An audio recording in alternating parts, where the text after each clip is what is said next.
ગુજરાતના સ્પર્ધક મિત્રો નજીકમાં જ ઘણી બધી સ્પર્ધાત્મક પરીક્ષાઓ થઈ જવા જઈ રહી છે. મેથ્સના એક સરસ સામાન્ય કોમન કે ફરજિયાત ચેપ્ટર સાદું વ્યાજ ઓલમોસ્ટ દરેક પરીક્ષાની અંદર આ પ્રકારના દાખલા હોતા જ હોય છે. એ સિવાય એટલું ચોક્કસ કહીશ મિત્રો કે આપણી ચેનલ પર અત્યારે જે સ્પર્ધાત્મકના વિડીયો અપલોડ થઈ રહ્યા છે, વિદ્યાર્થી મિત્રોનો બહુ જ સારો પ્રતિસાદ મળી રહ્યો છે અને બહુ આનંદની વાત છે કે તમે આ ચેનલને પસંદ કરી રહ્યા છો.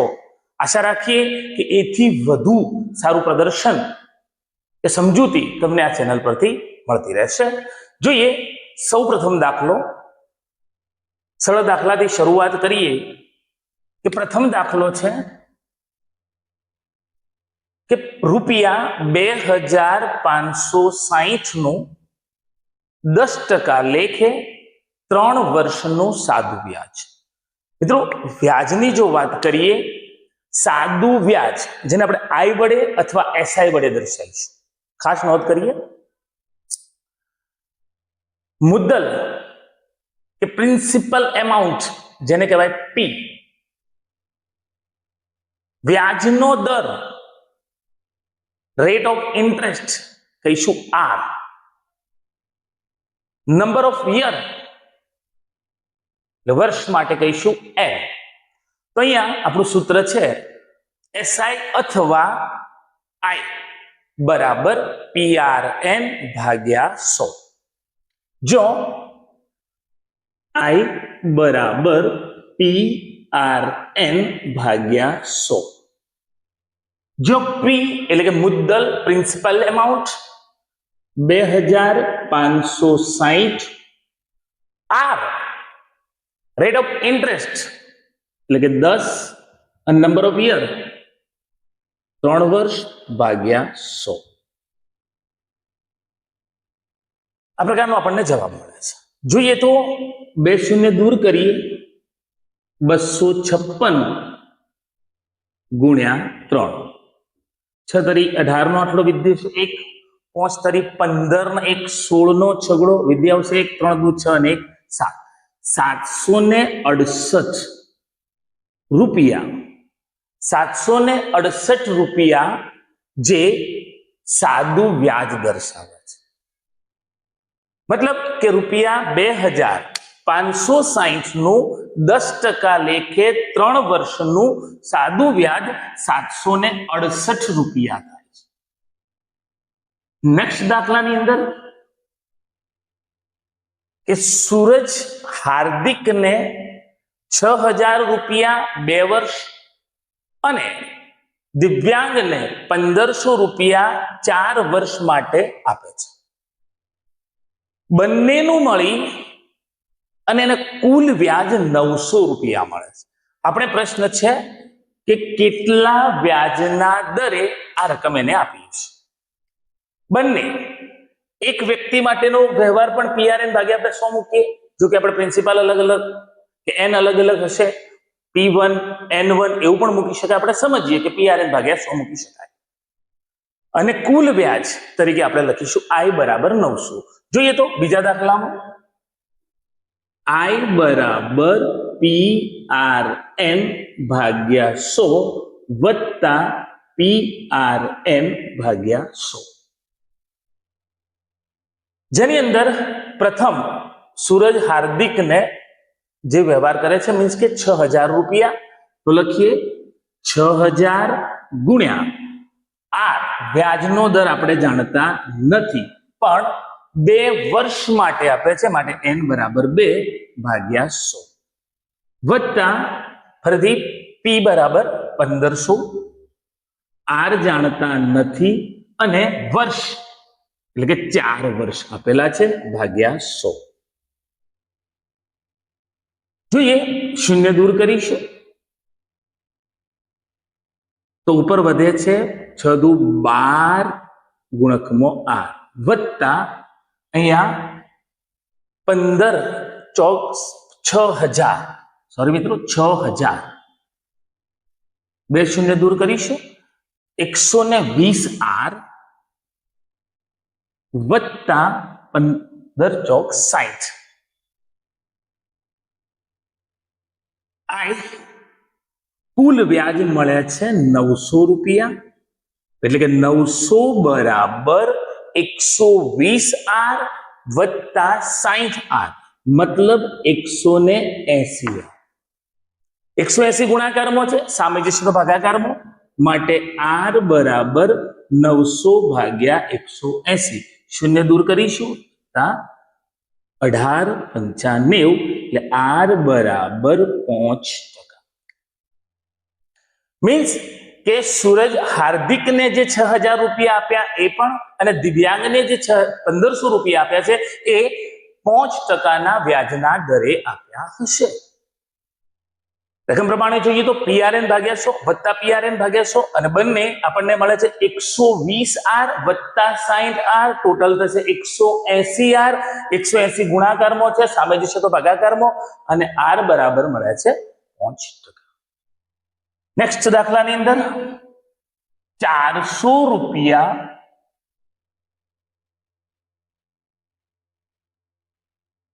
સાદા વ્યાજે આપતો 4 વર્ષને અંતે 480 રૂપિયા મળ્યા, કુલ 480 રૂપિયા મળ્યા, તો મળેલું વ્યાજ બરાબર કુલ વ્યાજ મુદ્દલ ભાગ્યા ઓછા મુદ્દલ.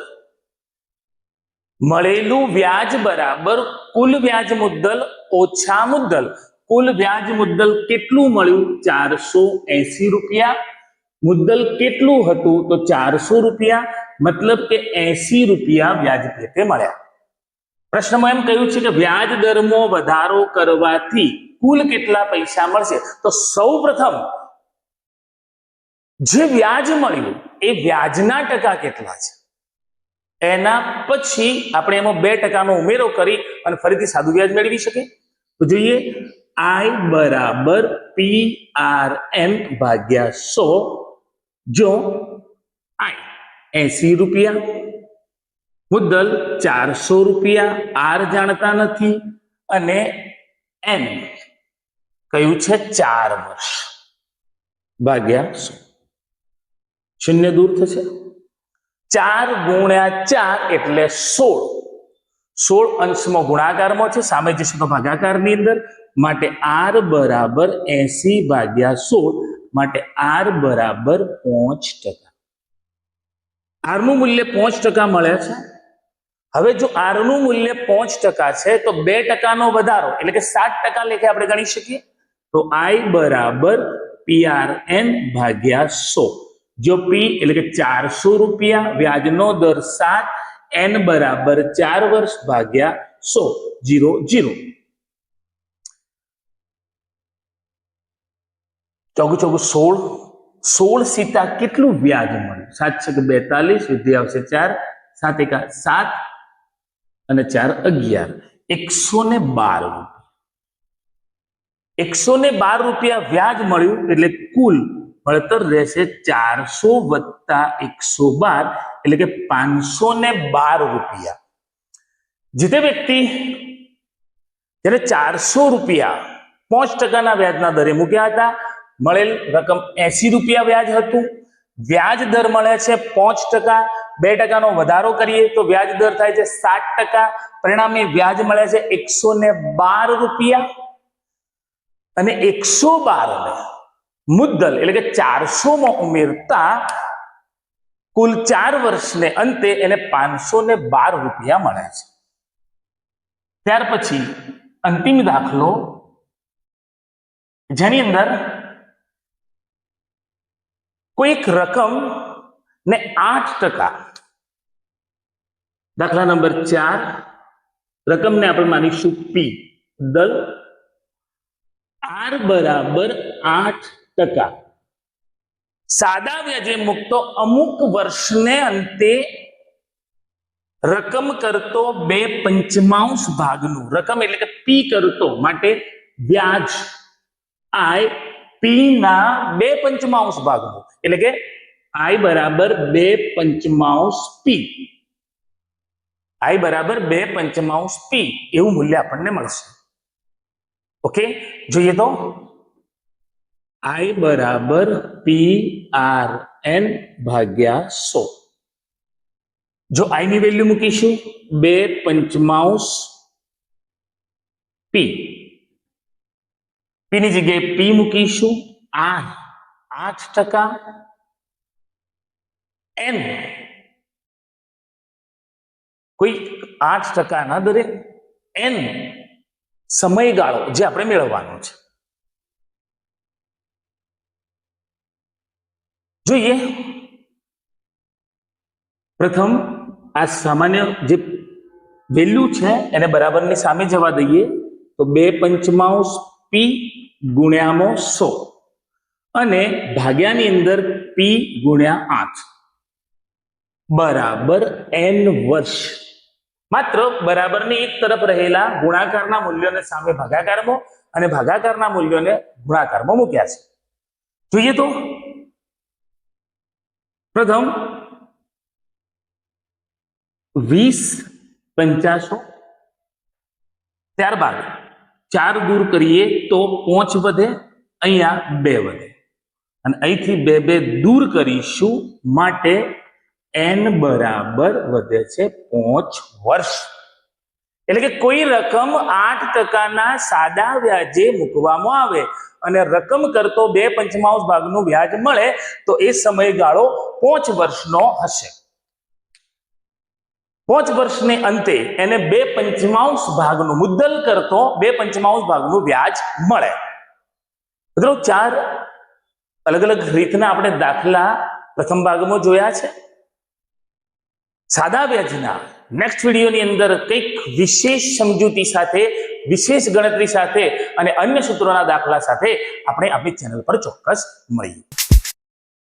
મિત્રો મેથ્સની અંદર સાદું વ્યાજ ભાગ નંબર 2, ભાગ નંબર 1 ની અંદર પણ આપણે એની સામાન્ય બેઝિક અને સાદી રીતો ને અનુરૂપ દાખલાઓ જોયા છે. મેથ્સ રીઝનિંગના ચેપ્ટર્સ જે ચેનલ પર અપલોડ થઈ રહ્યા છે, બહુ સારો પ્રતિસાદ મળી રહ્યો છે. આશા રાખીએ કે આ ભાગની અંદર પણ એવી અવનવી શોર્ટ ટ્રિક્સ આપણે જાણીશું. જોઈએ કોઈ રકમ 3 વર્ષને અંતે 7/6 ગણી થાય તો વ્યાજ દર કેટલો હશે? મતલબ કે કુલ વ્યાજ મુદ્દલ 7/6 ગણું છે. આપણે કામ કરીશું કે વ્યાજ મુદ્દલમાંથી મુદ્દલ બાદ કરીશું. વ્યાજ મુદ્દલ 7/6 p માઇનસ મુદ્દલ p બાદ કરીએ,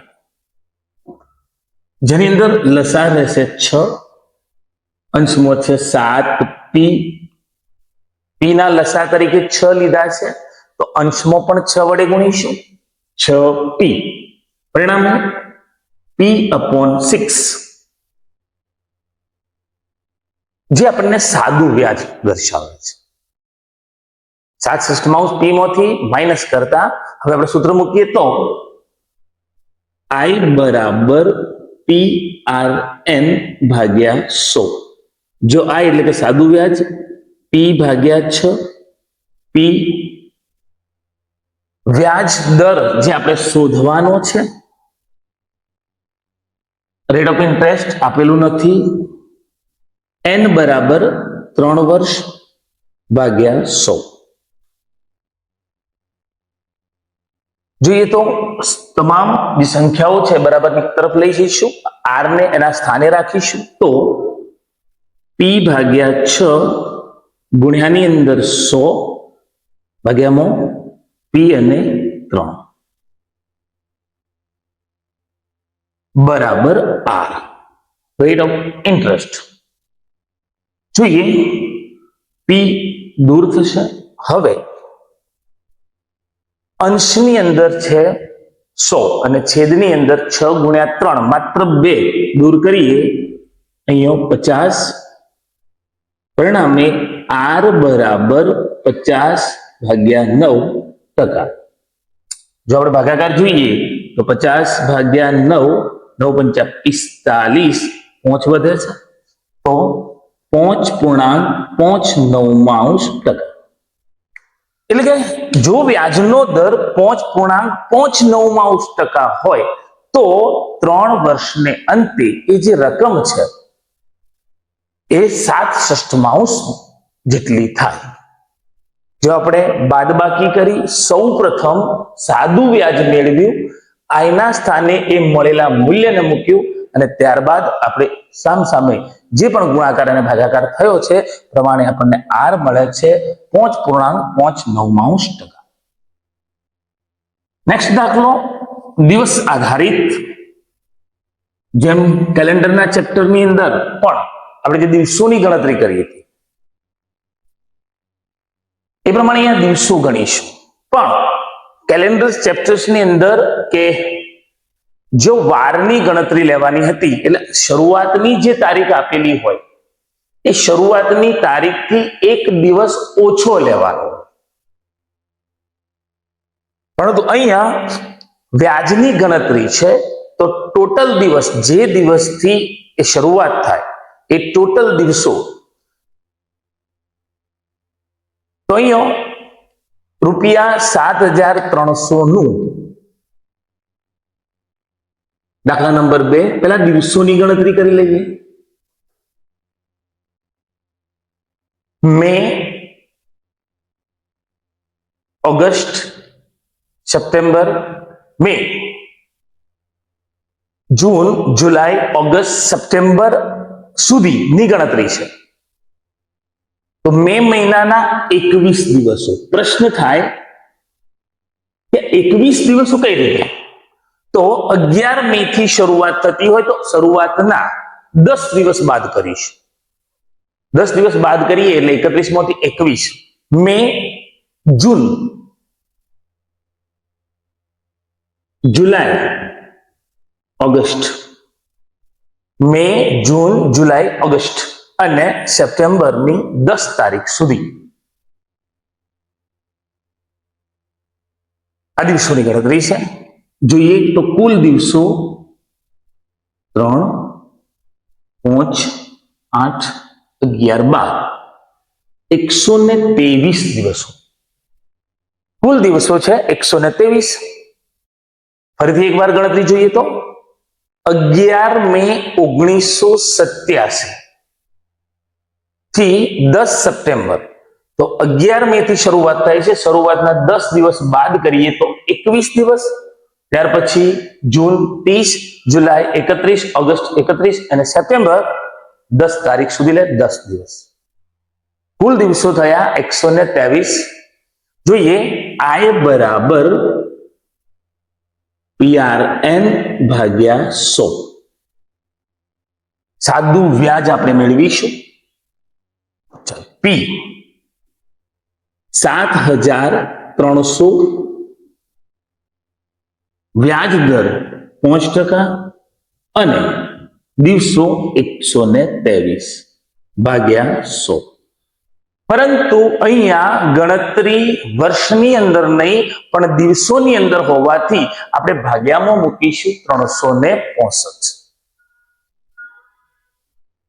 2 શૂન્ય દૂર કરીએ તો 13 × 5 એટલે 365. તો 13 × 5 એટલે 365. 5 અહીંથી આપણે દૂર કરીશું તો આપણને મૂલ્ય મળે છે 123 રૂપિયા. 123 રૂપિયા. પી બરાબર 7,300, આર બરાબર 5% લીધો છે. દિવસોની ગણતરી કરીએ તો 123 દિવસ મળે છે અને વ્યાજ પણ મળે છે 123 રૂપિયા. ત્યારબાદ નેક્સ્ટ પ્રશ્ન, કોઈ રકમ 15 વર્ષને અંતે બમણી થાય તો વ્યાજ દર શું હશે? કોઈ રકમ 15 વર્ષને અંતે બમણી થાય તો કેટલા વર્ષમાં એ 5 ગણી થાય? અહીંયા વ્યાજ દર મેળવી ફરીથી 5 ગણા પ્રમાણ કરી અને આ દાખલાને આપણે ગણી શકીએ છીએ. જો દાખલા નંબર 3 ની અંદર કોઈ એક રકમ 15 વર્ષને અંતે 3 ગણી થાય છે, તો કેટલા વર્ષમાં એ 5 ગણી થશે? મિત્રો જોઈએ તો સામાન્ય સમજૂતી પ્રમાણે જેમ આપણે પી નું પ્રમાણ 3 ગણું કે 5 ગણું લઈ અથવા પ્રથમ 3 ગણું લઈ વર્ષનું વેલ્યુ મૂકી પી દૂર કરી આર મેળવી શકીએ. આર મેળવ્યા બાદ આ ગણતરી આપણે લોબી કરી શકીએ છીએ. પણ ચોક્કસ મિત્રો આ ભાગની અંદર જો આ દાખલો છે તો ત્યાં આપણે એક શોર્ટ ટ્રિકનો ચોક્કસ ઉપયોગ કરીશું. જે મૂલ્ય કે પ્રમાણ પ્રથમ હું લખી લઉં તો a-1 b-1 બરાબર x/x1. જોઈએ તો પ્રથમ જે મૂલ્ય આપણને આપેલો જેમ કે 15 વર્ષ અને 3 ગણી એ અંશનો ગુણોત્તર રહેશે. આ ગણાનું પ્રમાણ છે, આ વર્ષનું પ્રમાણ છે, મતલબ કે આપણે x1 મેળવવા જઈ રહ્યા છીએ. સૌ પ્રથમ કેટલા ગણું મૂલ્ય? તો 3 - 1. કેટલા ગણું મૂલ્ય થવું જોઈએ? 5 ગણું. 5 - 1 કેટલા વર્ષે? તો 15 વર્ષે. શું નથી આપ્યું? તો x1. જોઈએ 2/4 બરાબર 15x1. જો દૂર કરીએ, 2 ભાગાકારમાં છે, સામે જશે તો ગુણાકારમાં, x1 સામે ગુણાકારમાં, માટે x1 બરાબર 15 ગુણ્યા 2 એટલે કે x1 બરાબર થશે 30 વર્ષ. ફરીથી એકવાર આપેલું પ્રમાણ 3 ગણું થતું હતું એ 5 ગણું ક્યારે થશે? અંશની અંદર આપણે મૂક્યું છે કે 15 વર્ષે, તો અહીંયા આપણે શોધવાના છે કેટલા વર્ષે 5 ગણું. તો જો કોઈ રકમ 15 વર્ષને અંતે 3 ગણી થતી હોય તો એને 5 ગણા થતા 30 વર્ષનો સમય લાગે છે. આ શોર્ટ ટ્રિકની મદદથી એકદમ ઝડપથી આપણે કેલ્ક્યુલેટ કરી શકીએ છીએ. ત્યાર પછી દાખલા નંબર 4.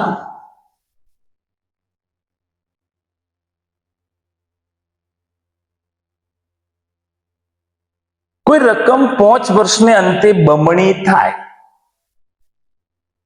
કોઈ રકમ 5 વર્ષને અંતે બમણી થાય તો વ્યાજ દર શું હશે?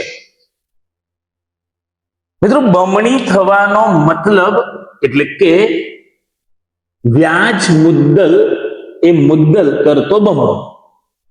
જો વ્યાજ મુદ્દલમાંથી મુદ્દલને બાદ કરી લેવામાં આવે તો વધેલું જે વ્યાજ છે એ વ્યાજ કેટલા પ્રમાણમાં? તો પી. રકમ બમણી થાય છે તો મુદ્દલ કરતો ડબલ એટલે 2p વ્યાજ મુદ્દલ, અને એમાંથી જો મુદ્દલ બાદ કરી લેવામાં આવે તો વધે છે સાદું વ્યાજ. અહીંયા સાદું વ્યાજ કેટલું બન્યું? તો p જેટલું. જોઈએ સૂત્ર લખીએ તો I બરાબર PRN ભાગ્યા 100 I. કેટલા? સાદું વ્યાજ તો p, મુદ્દલ પણ PR. વ્યાજ દર આપણે મેળવવાનો છે 5 વર્ષ. આર આપણે જાણતા નથી, વર્ષ આપ્યા છે 5 ભાગ્યા 100. જો કે અહીંયા દૂર પણ કરી દઈએ તો 20. પી ગુણાકારમાં સામે જશે તો ભાગાકારમાં, 20 સામે જશે તો ગુણાકારમાં, માટે આર બરાબર 20%. 20 ભાગાકારમાં છે, બરાબરની સામે જશે તો ગુણાકારમાં. પી ગુણાકારમાં છે, સામે જશે તો ભાગાકારમાં. પી પી દૂર થશે, પરિણામે આર બરાબર મળે છે 20%. મતલબ કે મિત્રો કોઈ એક રકમ 5 વર્ષે જો બમણી થતી હોય, 5 વર્ષે જો બમણી થતી હોય તો એનો વ્યાજ દર બને છે 20%. અને અંતિમ દાખલો જોઈએ. કોઈ રકમ સાદા વ્યાજે મુકતો 5 વર્ષને અંતે 520 રૂપિયા, 7 વર્ષને અંતે 568 રૂપિયા, તો મુદ્દલ શોધો. 5 વર્ષને અંતે 520 7 એટલે કે 2 વર્ષનું વ્યાજ આપણે શોધીએ તો દાખલા નંબર 5 2 વર્ષનું વ્યાજ મતલબ 568 માઇનસ 520 48 રૂપિયા. 48 રૂપિયા 2 વર્ષનું વ્યાજ. હવે એ જો રકમ 5 વર્ષને અંતે 520 રૂપિયા વ્યાજ 520 થાય છે. 48 રૂપિયા 2 વર્ષનું વ્યાજ. આપણે એક કામ કરીએ કે 5 વર્ષનું કેટલું વ્યાજ મળ્યું છે એ 5 વર્ષનું વ્યાજ 5 વર્ષના અંતે રહેલા વ્યાજ મુદ્દલમાંથી બાદ કરી લઈએ.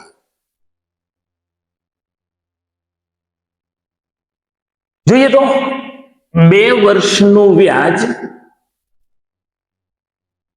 48 રૂપિયા માટે 5 વર્ષનું વ્યાજ કેટલું એટલે કે 48 ગુણ્યા 5 ભાગ્યા 2 24 તો 48 અને 24 ને 5 વડે ગુણીશું 120 રૂપિયા.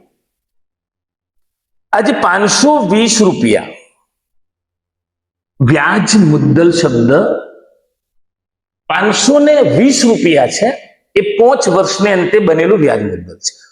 પરંતુ એ 520 વ્યાજ મુદ્દલમાં રહેલું વ્યાજ 120 છે માટે મુદ્દલ બરાબર 520 ઓછા 120 400 રૂપિયા. મતલબ કે એ વ્યાજે મૂકેલી રકમ 400 રૂપિયા હોય તો 5 વર્ષને અંતે તે 520 અને 7 વર્ષને અંતે એ 568 રૂપિયા. મિત્રો સાદા વ્યાજના બીજા ભાગની અંદર અગાઉ ગણેલા દાખલા પ્લસ આ રીતના દાખલાને એડ કરીએ તો એક બેઝિક કોન્સેપ્ટ સાદા વ્યાજનો પૂર્ણ થાય છે. અગાઉની જે આપણી સ્પર્ધાત્મક પરીક્ષાઓ થવા જઈ રહી છે એમાં કેટલાક મિત્રો વિજ્ઞાનના ટોપિક છે.